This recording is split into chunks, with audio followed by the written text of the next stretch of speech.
नमस्कार दोस्तों, स्वागत है आपका। दोस्तों आइए देखते हैं करंट अफेयर्स का बहुत ही महत्वपूर्ण प्रश्न जो प्रत्येक एग्जाम की दृष्टि से बहुत महत्वपूर्ण है। एवं पहला प्रश्न यह है कि बैंकॉक थाईलैंड में आयोजित थॉमस कप बैडमिंटन टूर्नामेंट 2022 किसने जीता? ए भारत, बी इंडोनेशिया, सी रूस या डी क्रोएशिया। तो ये बहुत ही महत्वपूर्ण टूर्नामेंट को जीता भारत। किसको हरा के? तो इंडोनेशिया को हरा के जीता। इससे भी महत्वपूर्ण है कि जब से यह प्रतियोगिता आयोजित हो रही है तब से लेकर अब तक भारत ने प्रथम बार ही जीता है। इसलिए एग्जाम की दृष्टि से थॉमस कप बैडमिंटन टूर्नामेंट 2022 बहुत ही महत्वपूर्ण हो जाता है। भारत ने जीता इंडोनेशिया को हराकर। पिछले वर्ष एक बहुत ही महत्वपूर्ण प्रतियोगिता का आयोजन हुआ था जिसका नाम था डेविस कप 2021 और इसे जीता रूस ने इंडोनेशिया को हराकर। एग्जाम की दृष्टि से यह भी बहुत ही महत्वपूर्ण है। नेक्स्ट क्वेश्चन अब यह है कि हाल ही में नीति आयोग के उपाध्यक्ष पद पर किसकी नियुक्ति की गई है? ए डॉक्टर सुमन बेरी, बी जी अशोक कुमार, सी एस सोमनाथ या डी अजय कुमार सूद। तो आंसर हो जाएगा ए डॉक्टर सुमन बेरी की नियुक्ति नीति आयोग के उपाध्यक्ष पद पर हाल ही में की गई है। बाकी जी अशोक कुमार भी बहुत ही एग्जाम की दृष्टि से महत्वपूर्ण है क्योंकि ये हैं राष्ट्रीय समुद्री समन्वयक के पद पर इसकी नियुक्ति की गई है जी अशोक कुमार जी की। यस सोमनाथ हम लोग जानते हैं कि हाल ही में इनकी नियुक्ति की गई है इसरो के चेयरमैन के पद पर। और अजय कुमार सूद ये भी बहुत ही महत्वपूर्ण है क्योंकि ये भारत सरकार के प्रधान वैज्ञानिक सलाहकार के पद पर इनकी नियुक्ति की गई है। इसलिए ये भी एग्जाम की दृष्टि से बहुत ही महत्वपूर्ण है। चारों बहुत ही महत्वपूर्ण है। नेक्स्ट क्वेश्चन अब यह है कि अप्रैल 2022 में अमेरिकी उपराष्ट्रपति के रक्षा सलाहकार के पद पर किसकी नियुक्ति की गई है? ए अनीता आनंद, बी ऋषि सुनक, सी गीता गोपीनाथ या डी शांति सेठी। तो अमेरिकी उपराष्ट्रपति के रक्षा सलाहकार पद पर हाल ही में नियुक्ति की गई है शांति सेठी जी की। बाकी अनीता आनंद ये देखिए कनाडा की रक्षा मंत्री हैं। एग्जाम की दृष्टि से यह भी बहुत ही महत्वपूर्ण है। और ऋषि सुनक ये देखिए यूनाइटेड किंगडम यानी ब्रिटेन के वित्त मंत्री हैं। एग्जाम की दृष्टि से यह भी बहुत ही महत्वपूर्ण है। गीता गोपीनाथ की नियुक्ति हाल ही में कहाँ की गई है? तो IMF के प्रथम उप प्रबंध निदेशक के पद पर इनकी नियुक्ति की गई है। इसलिए एग्जाम की दृष्टि से यह भी महत्वपूर्ण है। चारों लोग बहुत ही महत्वपूर्ण हैं। नेक्स्ट क्वेश्चन अब यह है कि मियामी ओपन 2022 किसने जीता? A Ashleigh Barty, B Barbora Krejcikova, C Emma Raducanu या डी एगा स्वीटेक। तो मियामी ओपन 2022 जीता एगा स्वीटेक ने। बहुत ही महत्वपूर्ण ये पूछ देता है कि किस देश के हैं, तो देश है इनका पोलैंड। और एस्ले बार्टी ने दो प्रतियोगिता बहुत ही महत्वपूर्ण जीती है। एक तो है ऑस्ट्रेलिया ओपन महिला एकल 2022 का खिताब जीता है और पिछले वर्ष इन्होंने बहुत ही महत्वपूर्ण प्रतियोगिता जीती थी विंबलडन का महिला एकल 2021 का खिताब इन्होंने जीता था। बारबोरा क्रेजिकोवा इन्होंने देखिए फ्रेंच ओपन महिला एकल 2021 जीता है। एम्मा राडुकानु US ओपन 2021 का महिला एकल का खिताब जीता है। और ईगा स्वीटेक ने जीता है मियामी ओपन 2022। ईगा स्वीटेक पोलैंड की हैं। नेक्स्ट प्रश्न अब यह है कि मंगोलिया के उलान बटोर में आयोजित एशियाई कुश्ती चैंपियनशिप 2022 में प्रथम स्थान पे कौन सा देश रहा? A Japan, B Iran, C Kazakhstan या डी किर्गिस्तान। तो एशियाई कुश्ती चैंपियनशिप 2022 में प्रथम स्थान पे रहा जापान, आंसर हो जाएगा जापान। दूसरे स्थान पे रहा ईरान, तीसरे पर रहा कजाकिस्तान और चौथे पे किर्गिस्तान। इससे भी महत्वपूर्ण है कि भारत किस स्थान पे रहा, तो भारत रहा 5वें स्थान पे। और भारत ने कुल कितना पदक जीता, तो भारत ने कुल जीता 17 पदक। इन 17 पदक में एक तो देखिए गोल्ड हो गया और 5 सिल्वर है और 11 ब्रॉन्ज यानी कि कांस्य पदक है। तो इस प्रकार टोटल भारत ने कितने पदक जीता है? भारत ने जीता है 17 पदक। और जो एक गोल्ड जीता है, किसने जीता है, इनका नाम भी याद रखना है, तो रवि कुमार दहिया जी ने जीता है एक गोल्ड। अब बाकी टोटल 17 पदक भारत ने जीता है, 5वें स्थान पर रहा है एशियाई कुश्ती चैंपियनशिप 2022 में। नेक्स्ट प्रश्न अब यह है कि 31वां सरस्वती सम्मान 2021 किसे प्रदान किया गया? ए रामदरस मिश्र, बी नीलमणि फूकन, सी दामोदर मावजो या डी अब्दुल रज्जाक गुरनाम।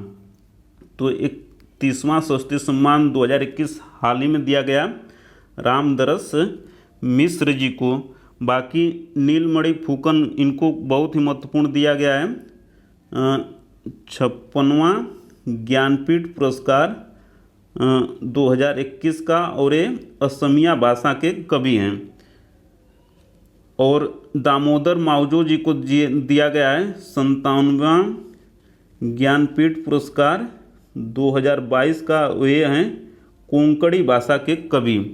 अब्दुल रज्जाक गुरनाम, ये देखिए ये हैं तंजानिया मूल के ब्रिटिश नागरिक हैं, तंजानिया मूल के ब्रिटिश नागरिक हैं।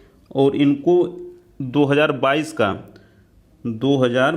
का साहित्य का नोबेल पुरस्कार दिया गया है। इसलिए एग्जाम की दृष्टि से ये भी बहुत ही महत्वपूर्ण है, चारों लोग बहुत ही महत्वपूर्ण हैं। नेक्स्ट प्रश्न अब यह है कि दिसंबर 2021 के अंत तक भारत पर कुल विदेशी ऋण 603.4 अरब डॉलर का रहा। इसमें सर्वाधिक भागीदारी किसकी थी? ए विदेशी वाणिज्यिक उधारी, बी एनआरआई जमाओं, सी अल्पकालिक व्यापार साख या डी उपर्युक्त में से कोई नहीं। तो जो कुल विदेशी ऋण है भारत पर 603.4 अरब डॉलर, इसमें सर्वाधिक भागीदारी है विदेशी वाणिज्यिक उधारी की। और एक कितने परसेंट है? तो विदेशी वाणिज्यिक उधारी है कुल ऋण का 36%। एनआरआई जमाओं की भागीदारी कितनी है? तो ये 23%। और अल्पकालिक व्यापार साख की भागीदारी है 18%। इसे भी ध्यान में रखना है। सबसे महत्वपूर्ण कि जो 603.4 अरब डॉलर का भारत पे ऋण है, तो इसमें देखिए 17.6% अल्पकालिक ऋण है, अल्पकालिक ऋण 17.6% और 82.4% दीर्घकालिक ऋण है। इसे भी ध्यान में रखना है क्योंकि यह भी पूछ देता है। तो 42.4% दीर्घकालिक ऋण और अल्पकालिक ऋण 17.6% है। और एक प्रश्न यह भी बन सकता है कि जो कुल ऋण है 603.4 अरब डॉलर, तो इसमें किस में सबसे ज़्यादा ऋण लिया गया है? तो सबसे ज़्यादा 52% डॉलर में लिया गया है। और सेकेंड नंबर पे है 32% रुपए में ऋण लिया गया है। और तीसरे नंबर पे है आईएमएफ की जो मुद्रा है SDR। तो इन सभी तथ्यों को समेकित रूप से याद रखना है, एग्जाम की दृष्टि से बहुत ही महत्वपूर्ण है। अब नेक्स्ट प्रश्न यह है कि पीवी सिंधु ने कौन सा खिताब जीता? ए एशियाई badminton championship 2022, B Swiss Open 2022, C Tokyo Olympic 2020 में कांस्य पदक, या डी उपर्युक्त सभी। तो आंसर हो जाएगा डी, उपर्युक्त सभी प्रतियोगिताओं को पीवी सिंधु जी ने जीता है। और चौथा एक बहुत ही महत्वपूर्ण प्रतियोगिता हुई थी, इसे भी एग्जाम की दृष्टि से याद रखना है, और इस प्रतियोगिता का नाम था सैयद मोदी अंतर्राष्ट्रीय बैडमिंटन प्रतियोगिता 2022 का महिला एकल का खिताब जीता है पीवी सिंधु ने। तो एग्जाम की दृष्टि से इन चारों को याद रखना है। नेक्स्ट प्रश्न अब यह है कि विनोद राय जी की नई किताब कौन सी है? A 1946 Royal Indian Navy mutiny, B Mahabharata the epic and the nation, C rebels against the Raj, या D not just a night watchman. तो विनोद राय जी की बहुत ही महत्वपूर्ण किताब है जिसका नाम है not just a night watchman. बाकी 1946 रॉयल इंडियन नेवी म्यूटिनी किसकी किताब है? तो एक किताब है प्रमोद कपूर जी की किताब है। और बाकी हैं Mahabharata the epic and the nation, एक की किताब है जी.एन. डेवी जी की किताब है। एग्जाम की दृष्टि से इन्हें भी याद रखना है।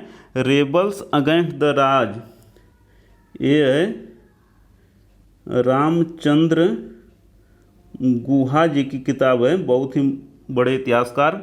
और not just a night watchman Vinod Rai ji की किताब है। इन चारों किताबों को याद रखना है। नेक्स्ट प्रश्न अब यह है कि 22 अप्रैल 2022 को कौन सा दिवस मनाया गया? ए राष्ट्रीय सिविल सेवा दिवस, बी पृथ्वी दिवस, सी विश्व मलेरिया दिवस, या डी विश्व बौद्धिक संपदा दिवस। तो 22 अप्रैल 2022 को कौन सा दिन मनाया गया? आंसर हो जाएगा बी पृथ्वी दिवस मनाया गया 22 अप्रैल 2022 को। राष्ट्रीय सिविल सेवा दिवस कब मनाया गया? तो ये मनाया गया 21 अप्रैल को, और 22 अप्रैल को पृथ्वी दिवस मनाया गया। विश्व मलेरिया दिवस कब मनाया गया? तो मनाया गया 25 अप्रैल को। और विश्व बौद्धिक संपदा दिवस बहुत ही महत्वपूर्ण दिवस है, ये मनाया गया 26 अप्रैल को। और अप्रैल महीने के 4 महत्वपूर्ण दिवस हैं जो मनाए गए, 2 और हैं। तो वो है 24 अप्रैल को कौन सा दिवस मनाया गया? तो ये मनाया गया पंचायती राज दिवस मनाया गया 24 अप्रैल को। और 18 अप्रैल को एक बहुत ही महत्वपूर्ण दिवस मनाया गया जिसका नाम था विश्व विरासत दिवस। विश्व विरासत दिवस कब मनाया गया? तो मनाया गया 18 अप्रैल को। 24 अप्रैल को पंचायती राज दिवस मनाया गया। एग्जाम की दृष्टि से अप्रैल महीने के ये 6 महत्वपूर्ण दिवस हैं जो एग्जाम की दृष्टि से बहुत ही महत्वपूर्ण हैं। तो आज इतना ही दोस्तों, मिलते हैं जल्द ही अगली वीडियो में। तब तक वीडियो को अंत तक देखने के लिए, लाइक शेयर कमेंट और सब्सक्राइब करने के लिए आपका प्रेम पूर्वक बहुत बहुत धन्यवाद दोस्तों, बहुत बहुत धन्यवाद।